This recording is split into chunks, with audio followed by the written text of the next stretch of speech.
Tapi banyak komentar-komentar yang katanya, oh Pak Prabowo Subianto yang nggak mengerti esensi dari jawabannya Pak Anies Baswedan. Ya jelas lah, masa angin sama polusi ber-KTP itu apa hubungannya? Orang tanya 80 triliun dana itu dipakai untuk apa, sedangkan masalah polusi saja paling fatal dan paling bermasalah di Jakarta. Masa hubungannya dengan COVID? Masa hubungannya dengan polusi ber-KTP, masa hubungannya dengan angin harus ber-KTP? Kan nggak nyambung sama sekali gitu loh. Ya, kalau mau berpuisi mungkin salah tempatnya, kalau mau mengajar ya mungkin salah tempatnya. Ini hanya mengungkap fakta dan juga apa yang dilakukan, langkah-langkah soal kegunaan dana 80 triliun untuk kebutuhan Jakarta selama 1 tahun yang ada gitu loh. Ya masalahnya sudah ada, bukan soal masalah KTP angin, KTP polusi dan segala macam. Jadi jangan mengambang dan juga harus mendarat sedikit lah. Kita masih di bumi kan Pak Anies. Jadi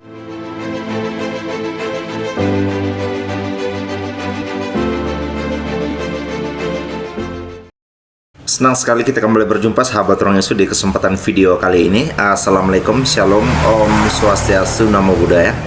Dalam kesempatan video kali ini sahabat Ruang Yesus, saya ingin sedikit menyoroti dan juga menanggapi sebuah pernyataan yang menurut saya sangat menarik perhatian saya secara pribadi, dan hal itu tidak banyak orang menyoroti mengenai pernyataan yang disampaikan oleh Pak Anies Baswedan ketika dia dipertanyakan mengenai dana 80 triliun setiap tahun untuk Jawa Barat atau untuk Jakarta. Nah, dalam poin pertanyaan Pak Prabowo Subianto kepada Pak Anies Baswedan tersebut, ia mempertanyakan untuk apa saja dana 80 triliun itu, sedangkan masalah soal polusi di Jakarta itu yang paling terburuk nomor 1 di dunia. Nah, tapi ada di dalam respon dan juga jawaban Pak Anies Baswedan itulah yang paling mengagetkan sama sekali sahabat Ruang Yesus. Ia justru mengatakan soal angin harus ber-KTP dan juga polusi juga harus ber-KTP. Jadi sangat mendidik sekali pernyataan-pernyataan seperti ini ya. Datang dari seorang mantan dosen kalau tidak salah, yang saat ini kita tahu dia maju di dalam pencapresan nomor urut 1 Pak Anies Rashid Baswedan. Oleh karena itu, mari kita simak dulu bersama dari momentum jawaban-jawaban yang nyeleneh dan receh itu.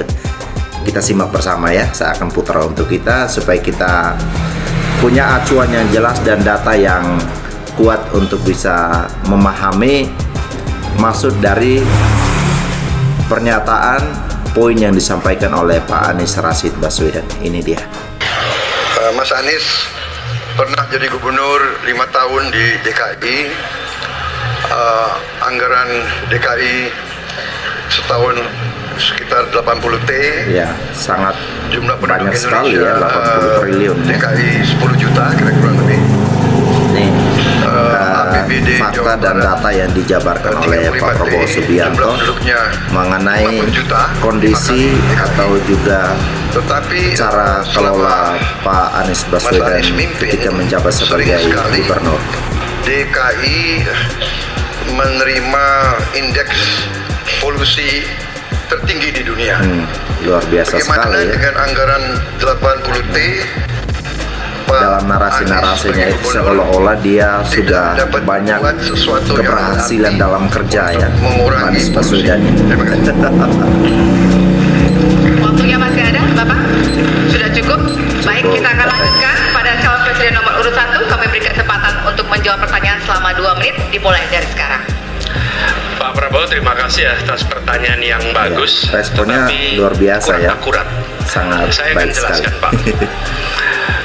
Ketika satu daerah mengatakan di tempat kami tidak ada COVID, di ini tempat kami hubungannya COVID apa banyak. coba? Lalu yang tidak ada Orang COVID, tanya kami 70, kenapa tidak ada 80 COVID? Karena kami triliun, nggak kok punya alat jawabnya testing, soal Pak. COVID coba?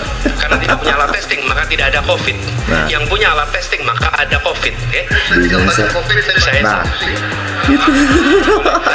selesaikan dulu. Ya. Jadi Pak Prabowo bingung ya, saya juga di bingung sih. Jakarta kami memasang alat pemantau polusi udara. Bila masalah polusi udara itu bersumber Luar dari biasa dalam pintarnya kota Pak Anies Jakarta, Baswedan maka ini ya. hari ini, besok, minggu depan konsisten selalu akan kotor. Tapi apa yang terjadi? Ada hari di mana kita bersih, ada hari di mana kita kotor. Ada masa minggu pagi Jakarta Kayak puisi sangat aja dia kotor. ngomongnya. Apa yang terjadi? Polusi udara tak punya KTP. Nah. Angin tak ada KTP-nya. Angin itu bergerak dari sana sini. Ketika polutan yang muncul dari pembangkit listrik Ini apa tenaga uap mengalir ke Jakarta, maka Jakarta punya indikator, karena itu Jakarta mengatakan ada polusi udara. Ketika anginnya bergerak ke arah Lampung, ke arah Sumatera, ke arah Laut Jawa, di sana tidak ada alat monitor, maka tidak muncul. Dan Jakarta pada saat itu bersih. Kalau problemnya dari dalam kota saja, maka konsisten tiap waktu. Ya, kita punya masalah polusi. Karena itu kita kerjakan dengan apa? Kita lakukan, Pak. Satu, dengan pengendalian emisi dari kendaraan bermotor dan pengujian emisi secara wajib. pengendalian Yang kedua, emisi. elektrifikasi Tetapi kendaraan buktinya umum. juga polusi Yang ketiga, udara di Jakarta yang konversi paling kendaraan tinggi, umum. yang Dan paling dulu, fatal, yang naik kendaraan nomor umum hanya 1 di dunia malah. 350.000 per hari, sekarang 1 juta per hari. Jadi itu kita kerjakan untuk menangani soal polusi di Jakarta. Luar biasa ya. Cukup? Ya. Kami persilakan kepada calon presiden nomor urut 2 Katanya untuk berhasil. kemudian menanggapi jawaban dari calon presiden nomor urut 1. Waktu Bapak 1 menit dimulai dari sekarang. Ya susah kalau kita menyalahkan angin. Ya. Jadi saya bertanya, Bingung saya. anggaran segitu besar jumlah ya, langkah-langkah yang bisa dilakukan untuk dengan real dalam 5 tahun mengurangi polusi, juga di mana rakyat Jakarta begitu banyak yang mengalami sakit pernafasan. Jadi saya kira kalau kita dengan gampang menyalahkan angin, hujan dan sebagainya, ya Nggak usah ada mungkin tidak perlu pemimpin. ada pemerintahan kalau begitu. Ya. Ya, jadi dari jawaban-jawaban yang disampaikan oleh Pak Anies Baswedan itu sangat ambigu sekali, dan juga saya sebagai rakyat biasa ini sulit untuk memahami, karena kalau misalkan angin, polusi harus ber-KTP, ya tidak bisa. Ya, aku yang bodoh ini gimana mau mengertinya kalau misalkan pandangan Pak Anies Baswedan yang begitu sangat pintar ini dan tidak masuk di akal saya ini, ya susah juga, apalagi mau memutuskan untuk memilih dia sebagai seorang presiden di 2024 ini, ya mungkin tidak akan bisa dan tidak akan terjadi begitu ya. Ya, luar biasa sekali, orang tanyanya apa, istilahnya kayak gatalnya itu di kepala tapi garuknya itu di lengan, jadi nggak nyambung gitu loh. Nah, jadi biarlah masyarakat yang menilai. Tapi banyak komentar-komentar yang katanya, oh Pak Prabowo Subianto yang nggak mengerti esensi dari jawabannya Pak Anies Baswedan. Ya jelas lah, masa angin sama polusi ber-KTP itu apa hubungannya? Orang tanya 80 triliun dana itu dipakai untuk apa, sedangkan masalah polusi saja paling fatal dan paling bermasalah di Jakarta. Masa hubungannya dengan COVID, masa hubungannya dengan polusi ber-KTP, masa hubungannya dengan angin harus ber-KTP, kan nggak nyambung sama sekali gitu loh. Ya, kalau mau berpuisi mungkin salah tempatnya, kalau mau mengajar ya mungkin salah tempatnya. Ini hanya mengungkap fakta dan juga apa yang dilakukan, langkah-langkah soal kegunaan dana 80 triliun untuk kebutuhan Jakarta selama 1 tahun yang ada gitu loh. Ya masalahnya sudah ada, bukan soal masalah KTP angin, KTP polusi dan segala macam.